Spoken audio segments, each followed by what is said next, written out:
Anchor ने सवाल किया कि इन तीनों को आपने कैसे पाया। तो जनाब जवाब देते हैं कि शहबाज शरीफ को मैंने बड़ा लचकदार पाया, परवेज इलाही साहब को मैंने मतानत वाला पाया, और इमरान खान को मैंने रिजिड, यानी कि वो कयामत वाले दिन जो फैसले होने थे वो फैसले आज हो जाए, इस किस्म का इंसान मैंने पाया, यानी उनमें कोई लचक नहीं है, रिजिड है। अब मैं हैरान परेशान हूं, आगे वो क्या जुमला इस्तेमाल करते हैं कि वो बरोज़े कयामत जो एहतिसाब होना है वो एहतिसाब इस दुनिया में करना चाहता है।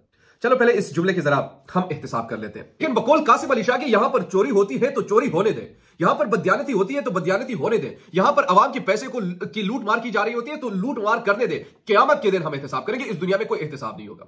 बेसिकली ये इनका नजरिया है। अस्सलाम वालेकुम, मैं हूं नोमान खान और आप देख रहे हैं पाक अफेयर्स। 2 दिन कबल कासिम अली शाह मोटिवेशनल स्पीकर ने इमरान खान से जब मुलाकात की तो सोशल मीडिया पर काफी चर्चा रहा, उनकी वीडियोस शेयर होती रही और काफी लोगों ने कासिम अली शाह साहब की उस वीडियो को खासतौर पर न सिर्फ पसंद किया बल्कि शेयर भी करते रहे कि खान साहब आप मुझे टिकट देंगे या नहीं देंगे। लेकिन 2 दिन बाद आज जब मैं सूरत हाल देख रहा हूं तो कासिम अली शाह साहब के मुखालफीन हद से बढ़ चुके हैं और उनकी क्लास ली जा रही है सोशल मीडिया पर। जो क्लासिक किस्म की चित्रोल इस वक्त जारी है वो कासिम अली शाह की।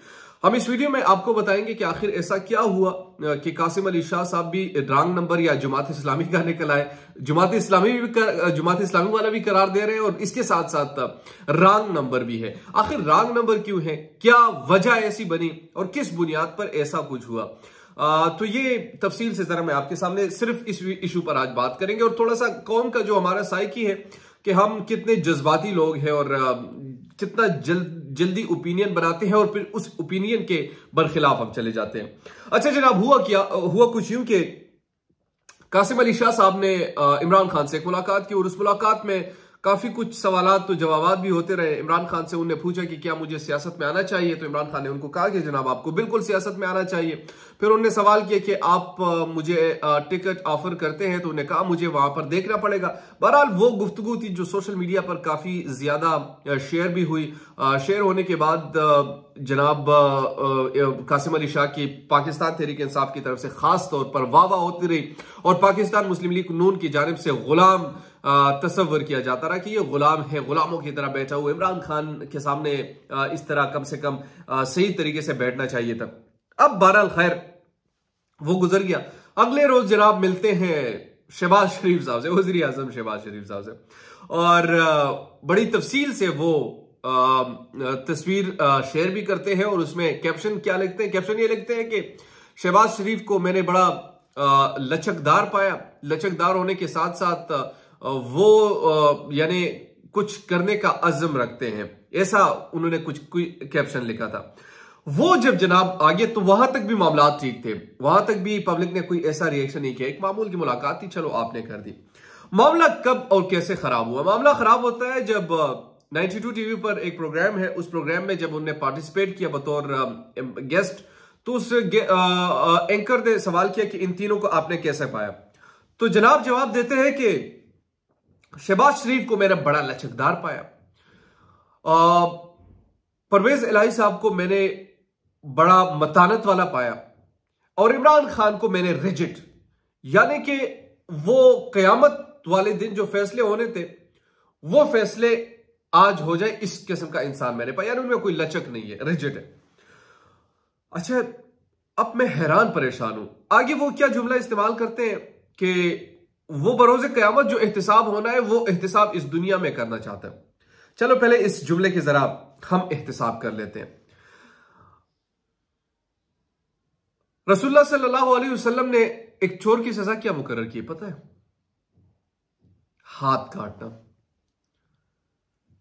और इस दुनिया में ही यह नहीं कि कयामत का इंतजार किया जाए, लेकिन बकौल कासिम अली शाह की यहां पर चोरी होती है तो चोरी होने दे, यहां पर बदयानती होती है तो बदयानती होने दे, यहां पर अवाम के पैसे की लूट मार की जा रही होती है तो लूट मार करने दे, क़यामत के दिन हम एहतिसाब करेंगे, इस दुनिया में कोई एहतिसाब नहीं होगा।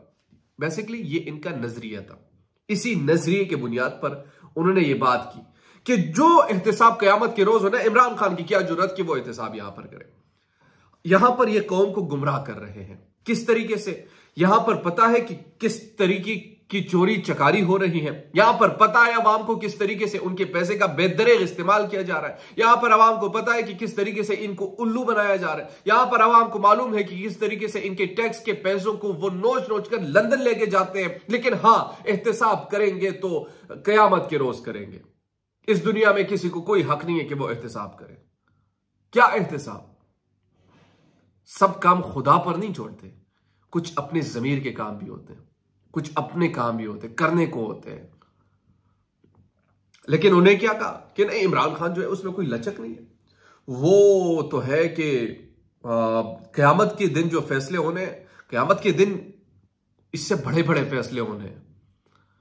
लेकिन इस दुनिया में कम से कम अगर जमीर, अच्छा ये जब जाते हैं मोटिवेशनल स्पीक, इनके तो वैसे में अगेंस्ट हूं। ये जो मोटिवेशनल किस्म की फजूलियात और बकवासियात करते रहते हैं, अवाम को गुमराह करते हैं। करे आप में करने की जतन है, you can do it, you can fly, सिर्फ कौम को धोखा देने के लिए।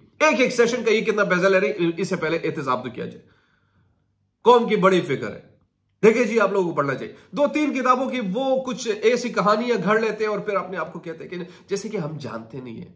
यार, इन फेजेस से हम निकल आए हैं। ये उन लोगों के सामने कीजिए कि जो कुछ जानते ना हो। मुझे इस चीज का इख्तिलाफ नहीं कि वो आपकी पार्टी की एफिलिएशन किसी के साथ भी हो सकती है, उस पर मुझे कोई इतराज नहीं।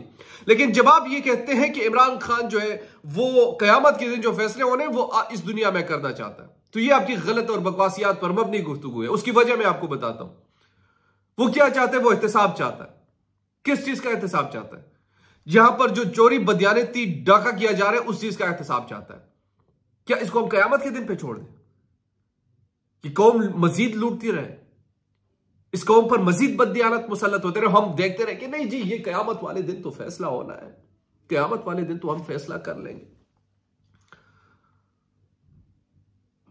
आखिर कुछ चीजें समझने की होती है, कुछ चीजें बताने की होती है कि यार आप क्या गुफ्तगू कर रहे हैं इस कौम के हवाले से, इस कौम के मुस्तकबिल के हवाले से।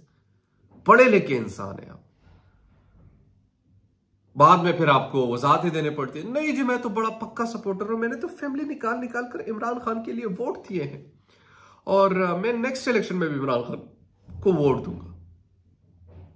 आप चाहे जिसको वोट दें, ये आपकी अपनी मर्जी है। लेकिन गुफ्तगू जो है, आप जैसे इंटेलेक्चुअल लोग, जो कि मैं मानता तो नहीं हूं लेकिन बहुत सारे लोग आपको इंटेलेक्चुअल मानते हैं, जब वो ऐसे बकवासियात और मुगल्लज़ात बकेंगे तो मतलब एक नीच दर्जे के लेवल के इंसान से मैं क्या एक्सपेक्ट कर सकता हूं।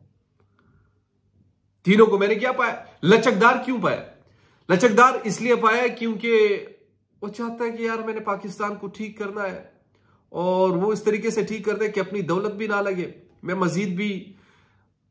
यार एक हुक्मरान, आप यहां से अंदाजा लगा लीजिए कि उसका बिजनेस स्टील मिल का हो और पाकिस्तान में सबसे ज्यादा कारोबार उस चीज का हो, पोल्ट्री फार्म की उनके बेटे का बिजनेस हो और सबसे महंगा वही बेचे जा रहे हो, तो इसको आप लचकदारी कहते हैं, कह लीजिए। मगर सोशल मीडिया पर इस वक्त जो कासिम अली शाह की हो रही है, यकीन जानिए मुझे इससे कोई तकलीफ नहीं कि यार वो किस पार्टी या उनसे मुलाकात ना करें। मुलाकात मैं खुद सबसे करता हूँ, पाकिस्तान मुस्लिम लीग नून के बड़े दोस्तों से करता हूँ, पाकिस्तान पीपल्स पार्टी के बड़े दोस्तों से करता हूँ, जमात इस्लामी, जमीयत उलमा इस्लाम सबसे करता हूँ, पाकिस्तान तहरीक इंसाफ। लेकिन सवाल बुनियादी तौर पर यह है कि आप जो गुफ्तगू करते हैं उस गुफ्तगू के आगे और पीछे जरा सोचा करें कि मैं बात क्या करने वाला हूं, क्या मतानत और क्या आप रिजिड और क्या लचकदारी आप चाहते हैं। आप ये लचकदारी चाहते हैं इमरान खान से, आप ये लचकदारी एक्सपेक्ट करते हैं कि वो आसिफ अली ज़रदारी की बाहों में बाहें मिलाए, वो शहबाज शरीफ के साथ भी दूसरा हाथ मिलाए और सारे मिलकर लूटते रहे। ये आप लचकदारी चाहते हैं।